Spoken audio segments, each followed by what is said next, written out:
சத்சங்கம் சத்சங்கம் சத்சங்கம் அப்படிங்கிற ஒரு வார்த்தை அடிக்கடி நாமும் கேள்விப்படுறோம். பாகவத பாராயணம் பண்றவாளுக்கும் அடிக்கடி பாகவதத்துல சத்சங்கத்தை பத்தி வரதும் தெரியும். சத்சங்கம்னா என்ன அப்படிங்கிறது முதல்ல நமக்கு தெரியணும். சத்சங்கம் அப்படிங்கிறது 100 பேர், 1000 பேர், 10,000 பேர் சேர்ந்திருக்கக்கூடிய ஒரு கூட்டம் அல்ல. சத்சங்கம் அப்படின்னுட்டா ஒருத்தர் இருந்தா கூட சத்சங்கம் தான். ஆனா ஒருத்தர் இருந்தாலும் கூட அவர் சாதுவா இருக்கணும். சத்து அப்படின்னுட்டா சாது. சாதுன்னா நல்லவர்னு அர்த்தம். நல்லவர் அப்படிங்கிறதுக்கு உலக ரீதியான ஒரு விளக்கம் வேற, தெய்வீக ரீதியான விளக்கம் வேற. தெய்வீக ரீதியான விளக்கத்துல நல்லவர் யாரு அப்படின்னுட்டா ஸ்ருண்வந்தி கிரணந்தி காயந்தி யத் சாதவஹா அப்படின்னுட்டார். பாகவதமே சொல்றது, யார் எப்பொழுதும் பகவானுடைய கதைகளை கேட்டுட்டே இருக்காரோ, இல்ல பகவானுடைய கதைகளை சொல்லிண்டே இருக்காரோ, பகவானுடைய கதைகளே கேட்கறதுக்கு யாராவது இருந்தா சொல்லுவர், சொல்றதுக்கு யாராவது இருந்தா கேட்பார், சொல்றதுக்கும் கேட்கறதுக்கும் யாரும் இல்லை அப்படின்னுட்டா தான் எப்பொழுதும் கீர்த்தனம் பண்ணிட்டு இருப்பார். ஒரு க்ஷணம் கூட வியர்த்தம் பண்ணாம பகவத் விஷயத்திலேயே சிந்தனை. இந்த 3 அவஸ்தைகளை தவிர வேற எந்த அவஸ்தைகளும் இல்லாதவர்கள் தான் சாது. அவர்களுடைய சங்கம் தான் சாது சங்கம். அந்த சாதுக்களா அதுல சேர்றாலே அத்தனை பேருடைய லட்சியமும் எப்படி இருக்கணும் அப்படின்னுட்டா பகவானை பார்க்கணும் அப்படிங்கிறதா இருக்கணும். ஞான புத்தி வைராக்கியத்தை அடையணும் அப்படிங்கிறதா இருக்கணும். ஜென்மாவை கிருதார்த்தம் பண்ணிக்கணும், அருமையான மனுஷ ஜென்மா கிடைச்சிருக்கேன் அப்படிங்கிற மாதிரி இருக்கணும். வேறு எதுலையுமே அவர்களுக்கு கவனமோ லட்சியமோ இருக்கக்கூடாது. அத்தனை பேரும் சேர்ந்துண்டு பகவத் குணானுபவம் பண்ணணும் அப்படிங்கிறதுக்காகவே கீர்த்தனம் பண்ணணும். 10 பாகவதர்கள் சேர்ந்துண்டு பகவானை கொண்டாடணும், பாடணும் அப்படின்றதுல ஒரு ஆனந்தம். வேற எதுவுமே அதுல இருக்கக்கூடாது. அவர்கள் எப்படி 10 பேர் வராளா, 20 பேர் வராளா, கூட்டம் வருதா வரலையா, கவலைப்படக்கூடாது. அது இல்லாம 1000 பேர் ஒரு இடத்துல கூடி பகவத் விஷயமான சிந்தனையில ஈடுபட்டாலும் கூட அவர்கள் எப்படி இருப்பா அப்படின்னா, சாதாரண ஜனங்கள், அவர்களுக்கு திட விசுவாசம் இருக்காது.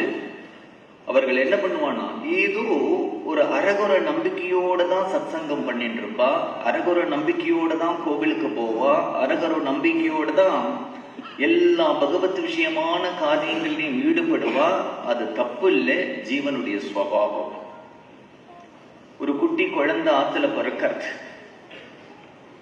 அந்த குட்டி குழந்தை ஆத்துல பிறந்த உடனே அந்த குழந்தை கொஞ்ச நாள்ல தானா கிரிக்கெட் விளையாடுறது, தானா சினிமா பாட்டு பாடுறது, தானா செல்போன்ல எடுத்து கேம்ஸ் விளையாடுறது, தானா யாராவது சினிமா நடிகர்கள் மாதிரி நடிச்சு காண்பிக்கிறது. இந்த குழந்தை இதெல்லாம் பண்ணாத பண்ணாத பண்ணாதன்னு திட்டினா கூட பண்றது. ஆனா அந்த குழந்தைய கோவிலுக்கு வா அப்படின்னா வராது, கதை கேட்கறதுக்கு வா அப்படின்னா வராது, பஜனை பண்ணு அப்படின்னா பண்ணாது. ஆனா இதெல்லாம் எப்படி சுலபமா வருது அப்படின்னுட்டா, ஜீவனுடைய சுபாவம் மனசு பகிர்முகப்பட்டு உலகத்தை நோக்கி ஓடுறதாதான் இயற்கையில இருக்கு.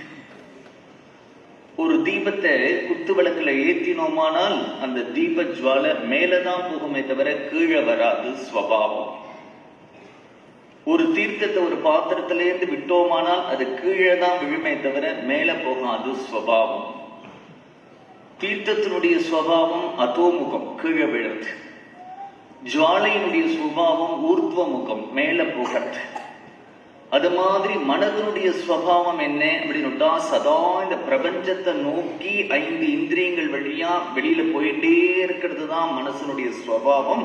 அதனால 1000 ஜனங்களும் அப்படிதான் இருப்பா. இப்ப இதை போகவே விட்டு இருக்கிறதா அப்படின்னுட்டா நம்மால் இதை பிடித்து நிறுத்த முடியாது.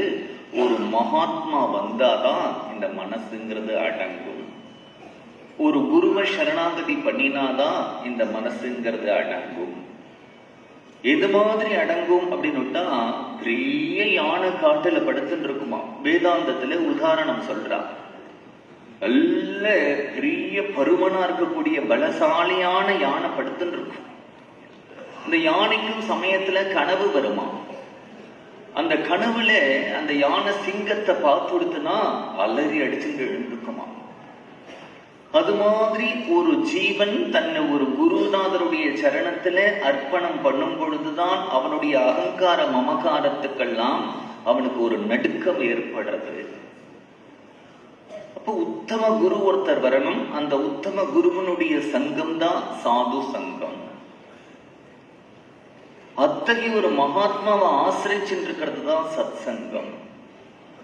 அத்தகைய சத் சங்கத்துல யார் வேண்டுமானாலும் சேரலாம், யார் வேண்டுமானாலும் அதுல பகவத் குணானுபவம் பண்ணலாம். அதுல ஒன்றும் ரெஸ்ட்ரிக்ஷன்ஸ் கிடையாது. இன்னார்தான். பக்தி யாருக்கு வரும்? பக்தி ரொம்ப ஏழைக்கு தான் வரும், சொல்ல முடியுமா? பக்தி பணம் இருக்கிறவாளுக்கு தான் வரும், சொல்ல முடியுமா? இல்லை ஏழைக்கு பக்தி வராது, பணம் இருக்கிறவனுக்கு பக்தி வராதுன்னு சொல்ல முடியுமா? படித்தவனுக்கு வரும், படிக்காதவனுக்கு வராதுன்னு சொல்ல முடியுமா? அப்படி சொல்றதெல்லாம் ஒரு பிரமை, ஒரு நோஷன். பக்திங்கிறது யாருக்கு வரும்னா, யாருக்கு உண்மையான குரு கிடைக்கிறாரோ, உண்மையான சத்சங்கம் கிடைக்கிறாரோ, அவர்கள் பணக்காரனோ ஏழையோ யாரா இருந்தாலும்